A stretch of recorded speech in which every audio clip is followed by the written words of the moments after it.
So my own trajectory, my own journey is from the discipline of peace and conflict studies. So I've started off taking an interest in post-conflict peace building in the widest sense of the term. And I think what I found in looking at some of the interventions that I was observing, specifically the one in Bosnia-Herzegovina, is that these kinds of peace building approaches tend to be very much focused on the present and the future. And there's a certain assumption at, in that context, that peace is something that is happening in the present, in the future. It's sort of linear. At the same time, a lot of these peace processes don't seem to work, and the past seems to be coming back to haunt places, to haunt people, to haunt communities. It seems to be lingering on. So that's really when I started to think about the idea of temporality and what does it mean to really talk about conflict and thinking about the past. And that's very clearly where memory comes into play. So for me, reading the past and reading memories, reading how people imagine the past, has always been a way of trying to understand how they imagine peace in the present and for the future. For me, the starting point of this interest happened in 2012.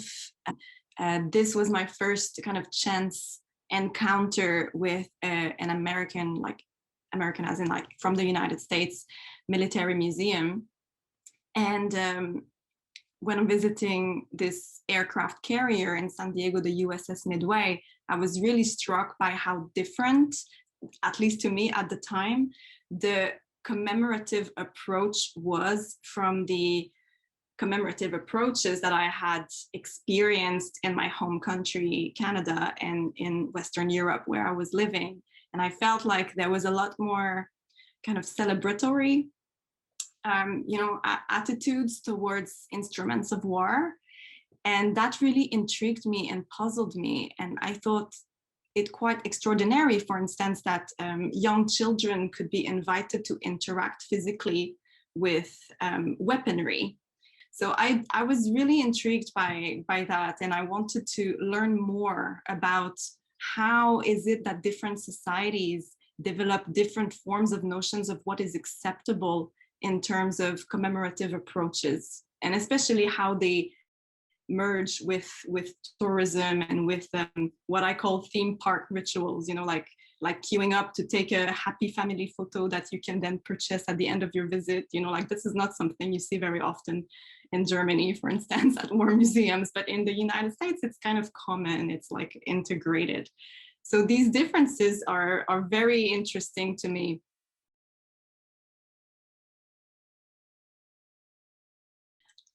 I see my research as contributing a more affect-aware understanding of how memories of the past are cultivated and also instrumentalized in the present. So my background prior to encountering academia was dance. I was trained as a dancer as a young person. And when I met the sites of memory, like museums, memorials, I eventually started feeling like these sites were appealing to me as an embodied person and as a mover in space. And they were asking me to perform those choreographies of remembrance. And I felt like I was kind of attuned to those things, and I could see them because I had been trained as a dancer in the past. And that's something that I did not see in the scholarship in memory studies, but also in other disciplines, museum studies. I did not see that reflected, or if I saw it, then people did it, but in a way that was not mindful of international relations, which was my home discipline. So I see my contribution as really like tying these things together, showing how the steps, literally like the literal steps that people take in the museum space are orchestrated, are guided by the staff, by the other visitors, by their own prior experiences of what museum visits are like, and by the physical space, and how that then invites us to encounter memory in a certain way. in addition to this, I've been really interested in the impact of tourism and the international political economy and late capitalist rituals, such as tourism rituals, and how these influence the way that memorial sites are designed, for instance, by having like a gift shop at the end. And so because we are expected to perform certain kinds of consumption rituals around the memorial and the museum sites, this then creates a particular twist on how the past can be imagined, because it needs to be compatible with buying souvenirs. So we need to be left in a state of, hope and a state also of closure and comfort at the end of the encounter with these painful memories. And that transforms the way that we interact with those monuments or memorials and sites. I'm actually really glad, Audrey, that you brought up your own position, as your own background as a dancer, because I think it's so important for us to understand our contribution, not only in terms of where we're going, but also where we're coming from. And I think that's often the part that is edited out of our research stories. And I think very similarly to you, I think what I'm hoping to contribute, I don't know if I am, but what I'm hoping to contribute to is to problematize a little bit this usually very neatly presented story of local memory, right? I think there's a little bit of a tendency of parochialism in how contested memories, conflict memories, memories that relate to a violent past are presented. I think this is something that really struck me as, the white person in South Africa or the outsider in Bosnia, that there's often a story being told about the violence at local level. And I think what I always felt was missing from that picture is how I myself and the states I'm part of and the regions I'm part of, the generations I'm part of, the race I'm part of, the gender I'm part of, and so on, how that actually is entangled with the stories of violence and the violent memories that I was encountering. And that is kind of what I'm trying to do with some of the recent things I've been reading, looking into and writing about, thinking about how we can understand such processes of memory in the light of historical justice, which is not limited to a secluded space, but which actually looks at the much more global entanglements of such structures of violence. So I think, for example, when looking at structures of violence in South Africa, it's almost impossible to talk about them without thinking about the historical justice that arises from a history of colonialism. It just does not make a lot of sense, and still I think there's a tendency to kind of locate the imagination of violence elsewhere, in these remote areas. And I think that's really the contribution I'm seeking to make, is to complicate these seemingly neat stories of violence and the memories of those violent incidents.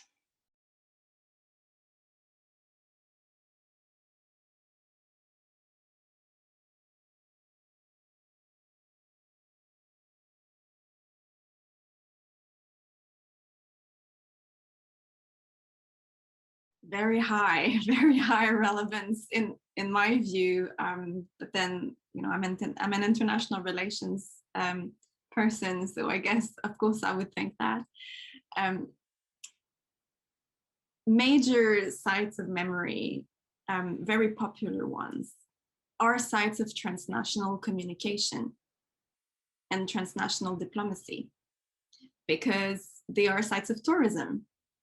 And so a lot of them are built not only to appeal to local audiences, but also to talk to foreign audiences. And in some cases, they're primarily built for foreign audiences. And the importance of sites of memory is also in the messages that it shares and sends. And it seems to me that a lot of these major memorials and museums in the United States and the UK, and also in Israel, which are some of the sites I've been really interested in, they tend to tell quite positive stories about these particular states own involvement in military operations. So they are also sending a kind of positive outlook on the types of wars that are waged by states that understand themselves as democratic states. And so this in turn makes war, it contributes to making war possible. Because if we go into those museums and we respect the museum's authority, which a lot of us do, which is quite understandable. Like we've been taught that the museums is this like neutral space where we can learn facts about history. So a lot of us go into there respecting the perspective that we're being presented. But a lot of the time, these perspectives, they favor the state's positive understanding of itself as having waged war justly in the past. And so if we go away with that, then that extends into the present moment. We can also be more amenable to thinking that the military operations that our states wage in the present are also just. And this is where I think that we really need to think about their impact on international relations. I couldn't agree more with what has just been said. And I think it's really important to look at this interplay between this seemingly local event and what it means more globally. It's interesting to think about which of those local memory spaces gain traction more globally and which ones don't, and how these places and spaces are curated to become global spaces. Because some of them find it very easy. So I'm thinking, for example, of Robben Island, right, where Nelson Mandela was held prisoner. People elsewhere tend to know who Nelson Mandela was. It's easy to make this particular place a global space because it ties into a narrative that can be linked to existing narratives, and people know that.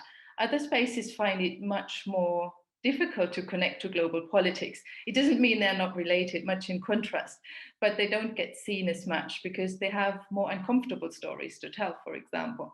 So I'm thinking of a very small museum outside Cape Town. This is the Luandle Migrant Labour Museum, which tells the story about migrant workers. So again, this is a colonial legacy where people were moved and still are moved from place to place in order to gain work and under very inhumane conditions. So this kind of memory had not really been given a lot of material presence in terms of memory spaces. And it was one local community who actually claimed that particular space and built a museum around that experience. So there's a lot of things that could be said, but it's quite interesting to see how certain memory spaces, just to go back to the example of Cape Town, actually find it very easy to connect to global politics and global narratives, and others find it much harder, maybe because they're in a geographically more isolated position, perhaps because they haven't got as much of access to networks or social media. Maybe it's because they tell more uncomfortable stories. And I think that process of curation in the context of which certain local spaces are internationalized and others are not internationalized or less so is an interesting thing to think about.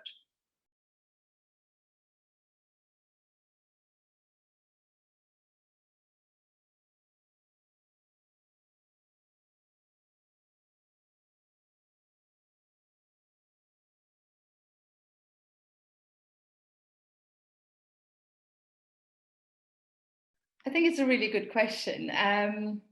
My feeling is that the Black Lives Matter movement was kind of discovered in the US and in Europe, or discovered anew last year when George Floyd was killed, because that generated quite a bit of media attention.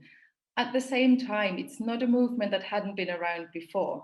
And I think that's something which is quite important to remember. And it's quite similar with a lot of the decolonizing movements as well. You know, the kind of Western academies recently discovered that there's such a thing as decolonizing the curriculum or decolonizing institutions. But these debates have been held elsewhere for the longest time. We just haven't really paid attention to them. And I think this is partly the reason for which they haven't been talked about here, but they've been talked about elsewhere. So this is about where we focus our attention to, which which geographical space, for example, where are these things being discussed? And often these things are discussed in spaces which we may not be able to access because we're not as affected by them as other people. People who have been oppressed by certain structures, they will have thought about removing them, changing them for a very long time. So while I think there is something like a trend, and there is something like social media dynamics, and there is something like audiencing, I think that's quite important actually. I don't think that these kinds of movements just appear out of nowhere. They have iconic moments, like the falling of or the toppling of a statue is a very iconic moment, and it helps shift the attention to these kinds of movements. But at the same time, it's just when they're visible, they still exist, even though they may not be visible. So in a way, I don't think I would say the kind of what I call the statue wars kind of movement is something that is new, and we need to worry about whether it's going to be sustained or not. I think the question is, how long have these things happened? And how long have we just ignored it because it wasn't in our plain sight?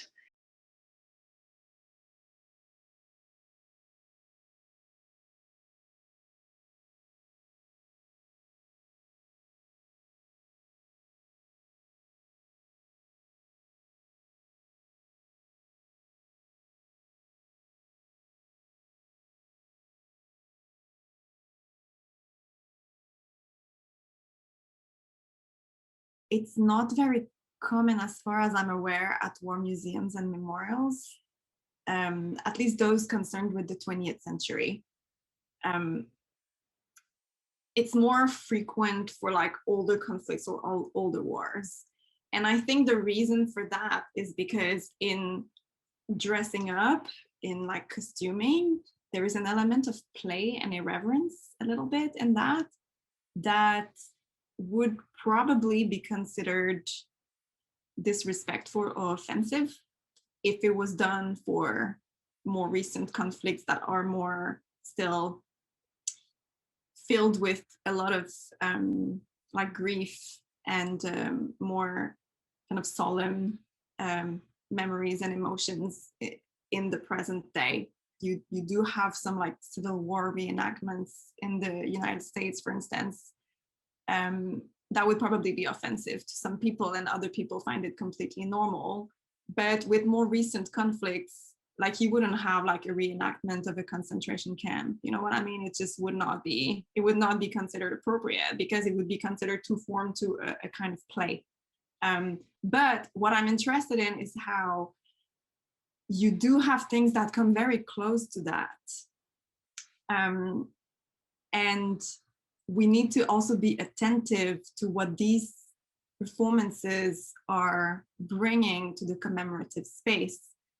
So yeah, I think like my question would be like, how interesting is it that like some wars, it seems appropriate to do these kinds of reenactments. And I'm thinking in Israel, there's Ammunition Hill Memorial, which was an important site of the 1967 war and part of the conquest of East Jerusalem by the Israeli state. And you do have forms of reenactment happening there, including children. And so, yeah, it's interesting why it's in some cases, these kinds of reenactments are deemed appropriate, and in others, they would not. I'm thinking mainly in terms of historical injustice and the repair that needs to be done. And I think that's something that's in need of much discussion. I want to really contribute to the discussion about moving away from ideas of aid towards ideas of reparation. You know, for the kinds of global injustices that we've witnessed, to what extent can we stop thinking about charity in terms of making up for what has happened, and actually shift the debate towards repair?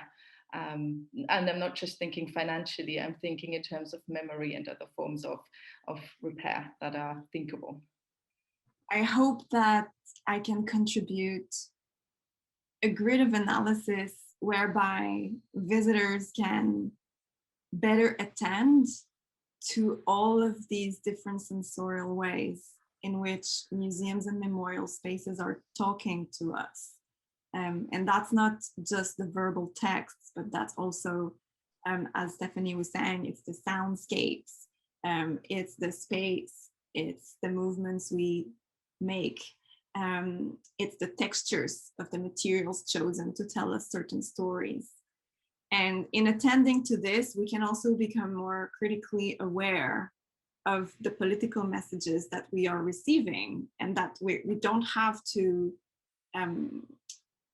accept in their entirety. You know, we can see it as only one perspective on the conflict and not like the whole truth of what there is. And in addition to this, for curators, yeah, I think I'm really hoping that with this book manuscript I'm working on these things, that I can open a conversation where we think collectively about the diversity of perspectives that could be integrated in memorial and museum spaces, including post-colonial perspectives, including feminist perspectives, to diversify the number of stories that we are able to apprehend and have a richer, more textured, more holistic understanding of different ways that people have experienced war in the past and violence.